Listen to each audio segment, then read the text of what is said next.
ሰላም ወገኖቼ ራሄል እባላለሁ የሁለተኛ ዓመት የፊዚዮቴራፒ ተማሪ ነኝ ትምህርቴን በአገር እንግሊዝ ውስጥ እየተከታተልኩ እገኛለሁ ዛሬ በኤምኤስኬ ክሊኒክ ከሚያጋጥሙ የጤና እክሎች መካከል ስለ አንዱ ልነግራችሁ ፊዚያዊ የሆነ ምክርና መረጃን ላካፍላችሁ ነው የመጣሁት እንደዚህ አይነት ኮንተንት የሚመቻችሁ ከሆነ ቻናሌን ላይክ እና ሰብስክራይብ በማድረግ አግዙኝ ሰፖርት አድርጉኝ አመሰግናለሁ ህመሙ ፕላንተር ፋሺታይቲስ ይባላል የተረከዝ ህመም ብለን የምንጠራው ማለት ነው ይሄ ፕላንተር ፋሻ አናቶሚካሊ ካልካኔስ ወይንም ደግሞ የተረከዝ ሎሚ ብለን የምንጠራው አጥንት አለ አይደል ከሱ ተነስቶ ወደ ውስጥ እግራችን ከዛ ደግሞ ወደ ጣታችን ተዘርግቶ ያለ ቲሹ ነው ይሄ ቲሹ ለሰውነታችን በተለይ ደግሞ ለእግራችን እንደ ሰስፔንሽን ነው ማለት ነው ከዛ ጡንቻችን ደግሞ ከላይ ይውላል ማለት ነውና ይሄ ፕላንተር ፋሻ ጫና በሚደርስበት ጊዜ ህመም ያጋጥማል ሯጮች ወይንም ደግሞ ስራቸው ሁሌ ግዴታ መቆም ያለባቸው ሰዎች መወፈር ሲያጋጥመን በኤምአይያችን ከፍ ሲል ሰውነታችንን እግራችን መሸከም ሲያቅተው ማለት ነው ጫናው ወደዛ ወደ ፕላንተር ፋሻ ይሄድና ውጥረት ያጋጥማል ያን ህመም ያጋጥማል ብዙ ሰዎች ደግሞ የማያስተውሉት ሌላው ነገር ምንድነው ጫማ የምንመርጠው ጫማ ለዕለታዊ እንቅስቃሴያችን ሰፖርት የማያደርገን ከሆነ በተለይ ደግሞ የእግራችንን አርች አለ አይደል ይሄ የእግር ቀስት ብለን የምንጠራው ጎድጓዳዋ ክፍል ማለት ነው እሷን በደንብ የሚደግፍ ጫማ ማናደርግ ከሆነ ውጥረቱ ወደዛ ሊሄድ ይችላል ማለት ነው ሌላው ደግሞ በተፈጥሮ ጠፍጣፋ እግር ያላቸው ሰዎች አሉ ይሄ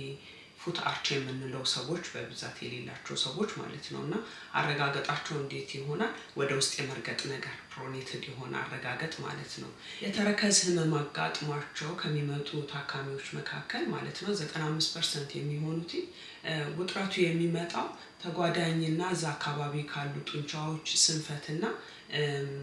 ጉዳት ነው የሚሆነው ለምሳሌ የባት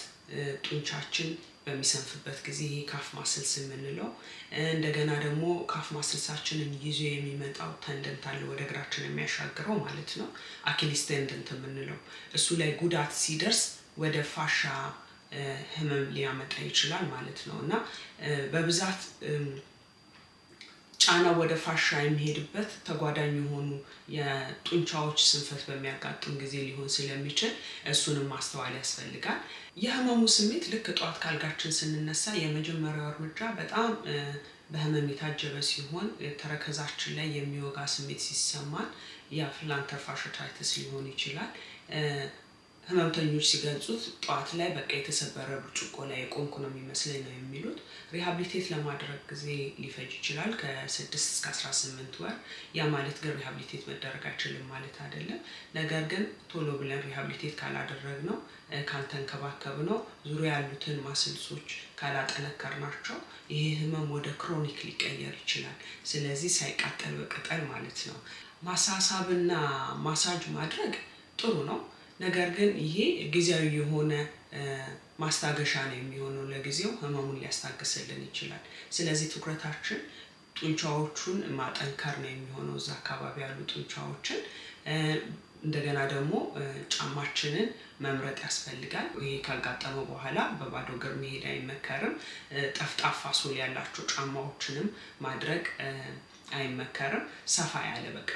ከፍ ያለ ሶል ያላቸው ደልዳላ ጫማዎችን ማድረግ ያስፈልጋል በተለይ ደግሞ ይሄ ፉት አርች የምንለው በደንብ ሰፖርት የሚያደርግ ማለት ነው የማጠንከር ስራ በመንሰራበት ጊዜ ትኩረታችን የሚሆነው ካፍ ማስልሳችንን ነው ካፍ ማስልሳችንን እንዴት እንደምናጠነከረው አሳያችኋለሁ ቀላል የሆኑ እንቅስቃሴዎች ናቸው ከዛ ደግሞ አኪሊስ የሚባለውን ተንደንት ደግሞ እንዴት አድርገን እንደምናሳስበው ስትሬች እንደምናደርገው አሳያችኋለሁ ተከታተሉ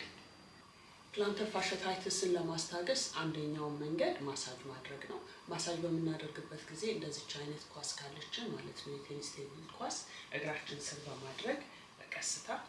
እንዲያረግን ማሳጅ እናረጋዋለን ማለት ነው ወደ ተረከዛችን አንወስዶም ህመም ወዳለበት ቦታ አንወስዶም ቀስ እያለን በተለይ ደግሞ ይሄ የእግር ቀስት የምንለው እዚህ ስር ያለው አለ አይደል ወደሱ ማለት ነው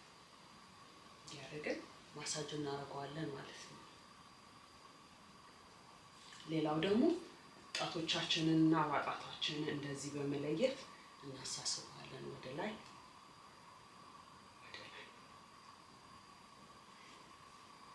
ሌላው ደግሞ እንደዚህ ጨርቅ በማድረግ ጨርቁን ለማንሳት በጣቶቻችን እንሞክራለን ማለት ነው።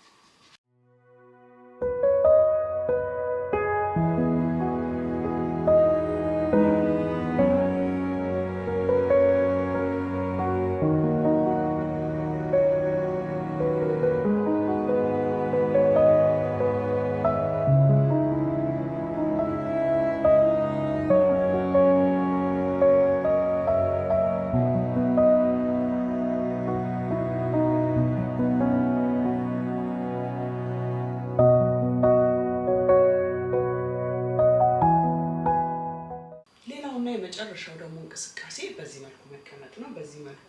ለ1 ደቂቃ መቀመጥ፣ ከዛ በኋላ አቅማችንን እያጠነከርን ወደ 2 ወደ 3 ደቂቃ ተቀምጠን ሰውነታችንን በተለይ ደግሞ እግራችንን እናሳስባለን። ጫና ደግሞ እንፈጥርበታለን ማለት ነው። ማስልሳችንን እናሰራዋለን። ሞር ቻሌንጂንግ ለማድረግ ደግሞ እጃችንን ወደፊት አድርገን ማለት ነው ብድግ ብለን ሮክ አድርገን ቁጭ ማለት ነው። ሞር ደግሞ ከበድ እንዲል ከፈለግን ወደ ላይ መነሳት እንችላለን ማለት ነው። ብድግ ብለን ሙሉ እግራችንን ነው ይሄ የሚያሰራው።